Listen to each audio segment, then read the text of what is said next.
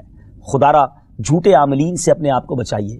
اگر جینے کی تمنا ہے تو کچھ پہچان پیدا کر۔ لوگوں کے گھر بک جاتے ہیں، لوگوں کی عزتیں پامال ہو جاتی ہیں، عجیب ماحول ہو گیا ہے۔ کچھ بد نصیب تو وہ ہیں جو کسی کو تباہ کرنے کے لیے جادو کروانے جاتے ہیں اور ہزاروں لاکھوں روپے خرچ کرتے ہیں، اور پھر بیچارے کچھ جب بیمار ہو جاتے ہیں تو اپنا بعض اوقات ڈاکٹری مسئلہ ہوتا ہے اور وہ بھی کسی عامل کے ہتھے چڑھ جاتے ہیں، اور وہ کہتا ہے جناب آپ کے گھر میں بہت برا عمل ہوا ہے، فلاں جگہ کوئی چیز دبی ہوئی ہے، اور اس کو اب سنبھالنے کے لیے، اس کو نکالنے کے لیے اتنے بکرے چاہیے، اتنے مرغے چاہیے، اتنے انڈے چاہیے، قبرستان میں یہ عمل کرنا ہوگا، اور پھر غریب آدمی اپنی چیزوں کو بیچ بیچ کر ہزاروں لاکھوں روپے دے دیتے ہیں اور خاندان کے خاندان ٹوٹ جاتے ہیں۔ ایسا نہ کریں پلیز، ایسا نہ کریں، بلکہ میں تو ان عاملین سے بھی گزارش کروں گا کہ حلال روزی کی طرف آئیں۔ دعوت اسلامی نے بڑا شاندار ایک انداز اختیار کیا، اللہ سلامت رکھے دعوت اسلامی کے مدنی ماحول کو۔ ناظرین، آپ سوچ رہے ہوں گے کہ پھر ہماری بیماریوں کے لیے ہم تعویذ کس سے لیں، ہم یہ وظائف کہاں سے لیں؟ آپ کی دعوت اسلامی ہے نا، الحمدللہ دعوت اسلامی کا ایک شعبہ ہے جس کا نام ہی مکتوبات و تعویذات عطاریہ ہے۔ اس میں آپ کو بغیر کسی فیس کے، جی ہاں بغیر کسی فیس کے، لاکھوں لاکھ تعویذ ہر مہینے ناظرین یہاں سے دیے جاتے ہیں، پوسٹ بھی کیے جاتے ہیں، کوریئر بھی کیے جاتے ہیں، اس کی بھی کوئی فیس نہیں لی جاتی۔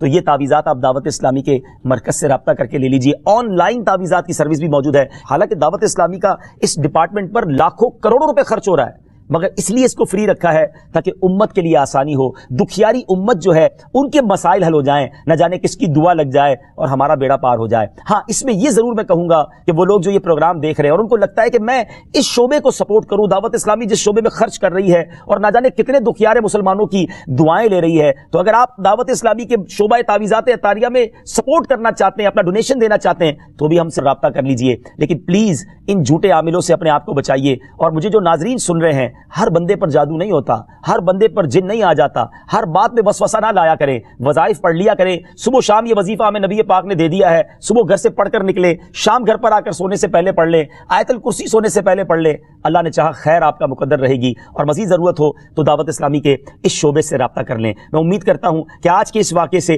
ہمیں یہ سیکھنے کو ملا کہ قرآنی وظائف کی کیا اہمیت ہے اور جائز وظائف کرنے میں، تعویذات کرنے میں کوئی حرج نہیں۔ آخری بات، نبی پاک علیہ الصلوۃ والسلام کو پتہ چل گیا، جبریل امین نے بتا دیا کہ جادو کس نے کیا، مگر نبی پاک علیہ الصلوۃ والسلام نے بدلہ نہیں لیا، سزا نہیں دی۔ اس لبید بن عاصم کو، اس کی جو بچیاں تھیں، جو بھی لوگ تھے جادو کرنے والے، سب کو معاف کر دیا۔ اللہ اکبر! انہیں پتہ چل جاتا تھا کہ کس نے ظلم کیا ہے، پھر بھی معاف فرماتے، اور ہم شک کی بنیاد پر بدلہ لے لیتے ہیں۔ کوئی عامل کہہ دیتا ہے تمہارے گھر میں سین نام کی کوئی عورت ہے، اس نے یہ کیا ہے، اب جتنے سین نام والے ہیں سب کے ساتھ بدگمانی شروع، جب سے سب سے لڑائی شروع، سب کے بارے میں برا سوچنا شروع۔ انسان ہی سے غلطی ہوتی ہے، معافی کرنے والا ذہن رکھیے، معاف کریں گے اللہ تعالیٰ آپ کو معاف کر دے گا، رحم کریں گے آپ پر رحم کیا جائے گا۔ اللہ مجھے اور آپ کو نبی پاک علیہ الصلوۃ والسلام کی اس مبارک سیرت سے سیکھنا نصیب فرمائے کہ اگر کسی سے غلطی ہو بھی گئی ہے، کسی نے ہمارا برا چاہا بھی ہے اور پتہ بھی چل گیا ہے، تو معاف کرنا اللہ کو بڑا پسند ہے۔ مشکل ضرور ہے، دل چاہتا ہے میں بھی بدلہ لوں، لیکن مزہ بھی تو یہی ہے نا کہ دل چاہ بھی رہا ہے، غلط بھی کیا ہے سامنے والے نے، اور میں بدلہ لے بھی سکتا ہوں، پھر بھی اللہ کی رضا کے لیے معاف کرنے اور اس نیت سے معاف کریں، میرے مالک میں تیرے بندے کو معاف کر رہا ہوں، تو مجھ گناہگار کو معاف فرما دے۔ اللہ کریم ضرور کرم فرمائے گا، اور یہی اسلام کی خوبصورتی ہے۔ اللہ مجھے اور آپ کو معافی اور درگزر کا ذہن نصیب فرمائے۔ ہمارے سلسلے پیغام قرآن میں ہم یہی کوشش کرتے ہیں کہ قرآن پاک سے کوئی میسج، کوئی پیغام آپ کی طرف بڑھایا جائے۔ تو آج الحمدللہ آپ کے لیے یہ پیغام تھا کہ قرآن پاک پڑھیے، اس پر عمل کیجئے، اس کو پڑھ کر اپنے اوپر دم بھی کیجئے، اور پھر کسی سے غلطی ہو جائے تو معاف بھی کیجئے۔ وقت ہوا ہے ایک اگلے سیگمنٹ کا جس کا نام ہے تعارف قرآن۔ پیغام قرآن۔ ناظرین، وقت ہوا ہے ہمارے بہت ہی خوبصورت سیگمنٹ تعارف قرآن کا، اور آج تعارف قرآن میں ہم قرآن پاک کی انہی دو صورتوں کی بات کریں گے جس کا ذکر ہم نے اپنے سلسلہ پیغام قرآن میں کیا، یعنی سورہ فلق اور سورہ ناس۔ سب سے پہلے بات کرتے ہیں سورہ فلق کی۔ سورہ فلق مدینہ منورہ میں نازل ہوئی، اور ایک قول یہ ہے کہ مکہ مکرمہ میں نازل ہوئی۔ پہلا قول زیادہ صحیح ہے کیونکہ اس کے شان نزول سے اسی کی تائید ہوتی ہے۔